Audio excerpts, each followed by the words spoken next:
El texto de Génesis, donde habla sobre la creación del ser humano, como así también de su caída por el pecado, pertenece al fragmento de relato yavista que fue creado. Estos textos fueron introducidos dentro de la tradición judía aproximadamente 10 siglos antes de Jesucristo, en la época de Salomón. Y ahí nos muestra, utilizando el lenguaje teológico simbólico, los fundamentos de lo que ha sido la creación del ser humano y también las consecuencias y los misterios del sufrimiento y la muerte a consecuencia del pecado. No es un relato literal, no es un lenguaje que nos permita tener fundamentos científicos, biológicos de lo que es la creación, sino que se utilizan símbolos que permiten exponer la realidad de lo que realmente pasó en los orígenes de la humanidad. Y es que en el pasaje vemos inicialmente la creación del ser humano.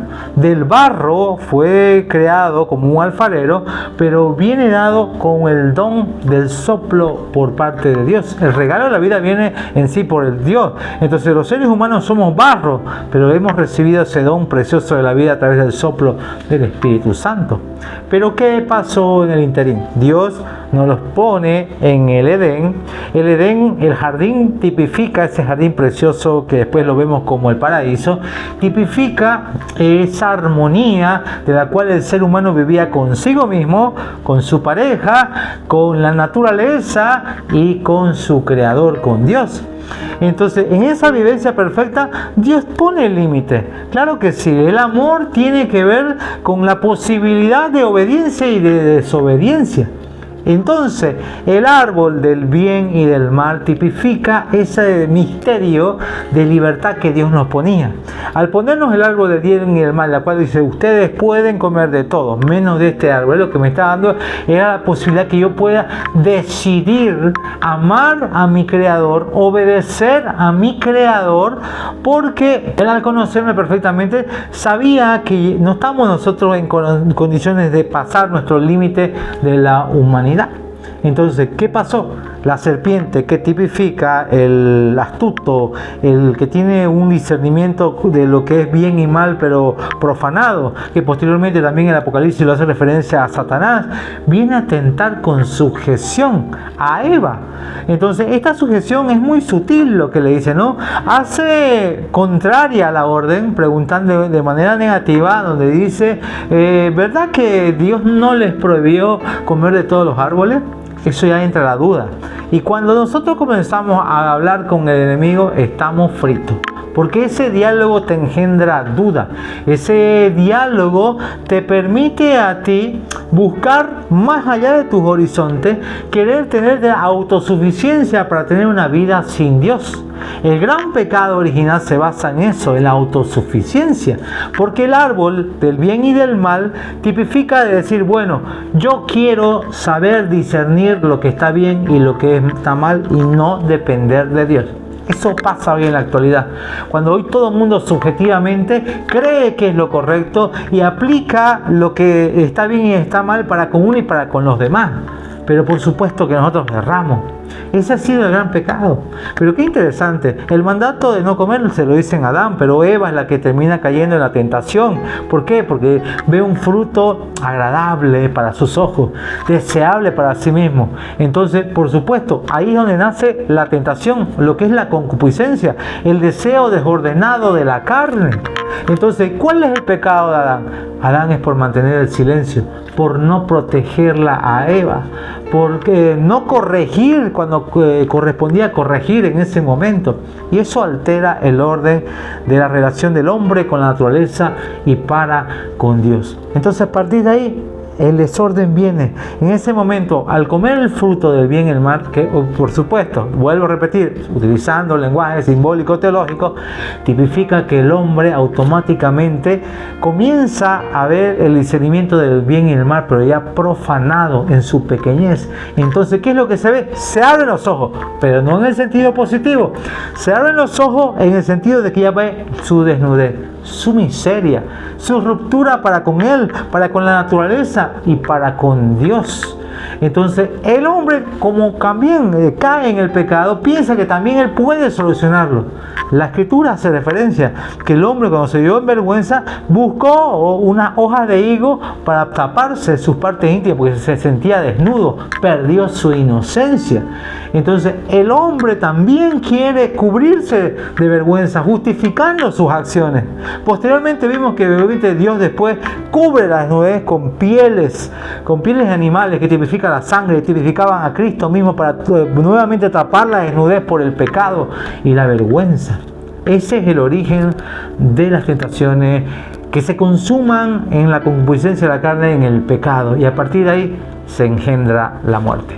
Hola mi hermano, ¿cómo estás? Bienvenido a lo que es la reflexión de este primer domingo del tiempo de Cuaresma, ¿no? Hoy vamos a proclamar el Evangelio de Jesucristo, las tentaciones.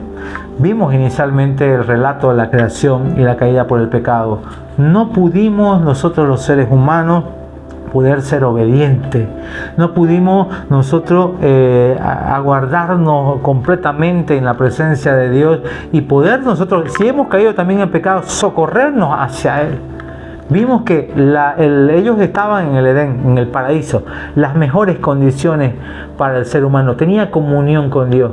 E igual la tentación de la vista, del sentimiento interior, del deseo desordenado, hizo que cayamos porque queríamos autosuficiencia, queríamos ya no depender de Dios, queríamos ser como Dios.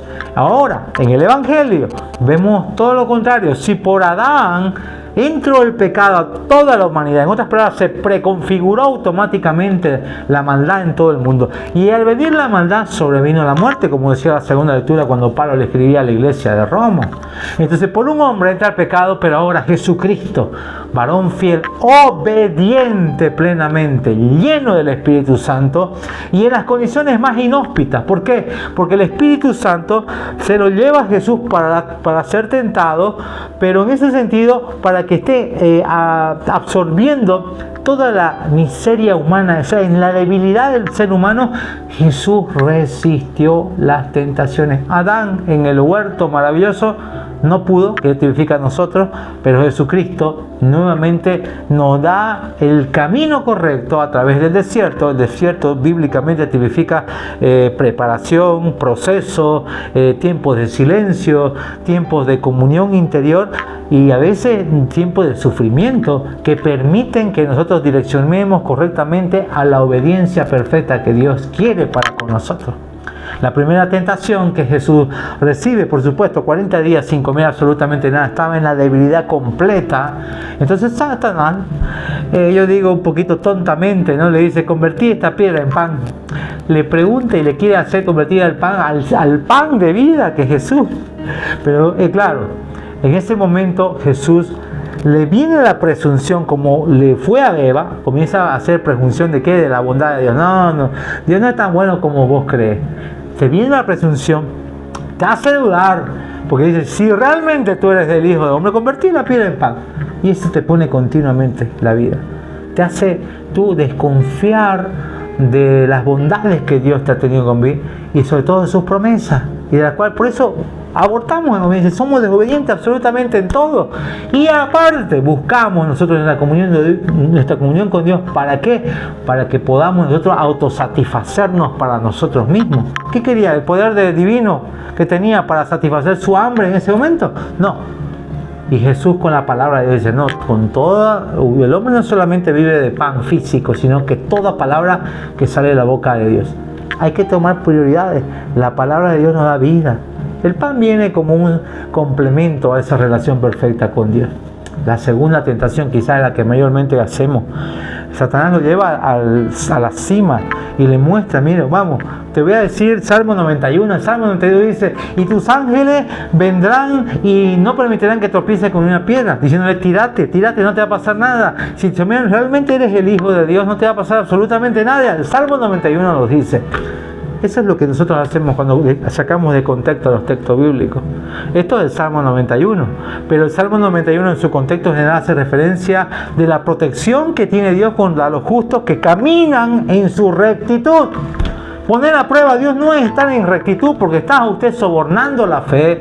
Tú estás agarrando y pidiendo señales a Dios para que a partir de ahí tú le puedas creer. La promesa de Dios se cumple por más que nosotros no veamos lo que esperamos. Y la lucha interior que vivimos porque efectivamente pedimos señales continuamente y nuestra fe y nuestra relación con Dios depende de lo que nos da y lo que hace por nosotros. Eso es presunción, desconfianza. Una fe que digo, ¿no? Si Dios está conmigo, bueno, no me voy a enfermar. No, te vas a enfermar si no tomas previsiones, si tú no te cuidas, si no tienes una vida alimenticia, si no utilizas tu tino, tu sentido común, te vas a enfermar. Eso es cuando a veces vemos también muchas personas que piensan que la protección divina es socapar o quitar todo tipo de acto de prudencia, acto de sentido común. Hoy más que nunca nosotros continuamos el caminar de la vida de fe sin ver ninguna señal, ninguna respuesta. Y Jesús le responde efectivamente, no tentarás al Señor tu Dios, como decía el libro de Deuteronomio. La tercera tentación, por supuesto, es la idolatría que hoy tenemos, ¿no? Tenemos confianza en absolutamente todo. Vamos, adórame, le dice, adórame a mí, te voy a dar todo, te voy a dar fácil todo.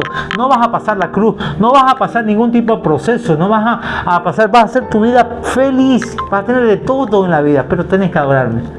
Y claro, hoy sería un poquito ilógico decir, bueno, nadie tiene aún una estatua satánica. No, pero tienes al Dios dinero, tienes al Dios automóvil, tienes al Dios trabajo, tienes al Dios familia, tienes a muchos dioses que están por encima de tu relación con Dios. Y eso es una tentación que Jesús lo responde con la palabra: adorarás al Señor con todo tu corazón, tu mente y tu vida. Es precioso el salmo del día de hoy, el salmo 50 o salmo 51, también en el idioma griego, ¿no? Contra ti, Señor, contra ti he pecado. Devuélveme el gozo de la salvación. Purifica mi alma completamente, que necesito tu presencia. Si ese salmo haya sido expuesto por el corazón de Adán y Eva, no haya pasado lo que posteriormente pasó, la degeneración del ser humano por completo, de todo. El acto de arrepentimiento es la gracia que ha sido dada porque Jesús venció las tentaciones. Fue obediente completamente, una obediencia en su humanidad, para mostrarnos que el camino de la obediencia es primaria y dentro de una relación con Dios. Que tengas un maravilloso fin de semana y que en este tiempo de Cuaresma nuestra cruz, nuestra paciencia y nuestro amor sea dado siempre a Jesucristo, nuestro Señor. Amén.